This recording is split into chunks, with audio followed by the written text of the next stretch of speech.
Urban survival tips for the home. Have a plan and rehearse it with the family regularly. What will you do if there's an intruder? Do you know where to grab the bug-out bag? You must react instinctively during a crisis. There's no time to think. Make your house safe for the most predictable disaster. If you live in an area prone to earthquakes, don't prepare for a flood. Focus on the most common crisis that could affect you. Reinforce your doors and all access points to your house. During a crisis, looters and other criminal elements will be present.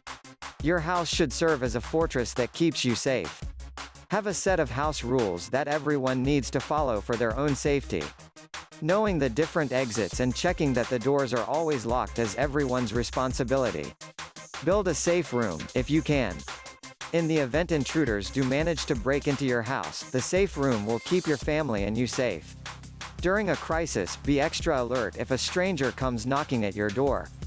Should you live in an area with drive-by shootings or a high rate of crime committed with firearms, you should place furniture in front of windows to act as barriers and buffers. Immediately lie flat on the floor when you hear gunfire.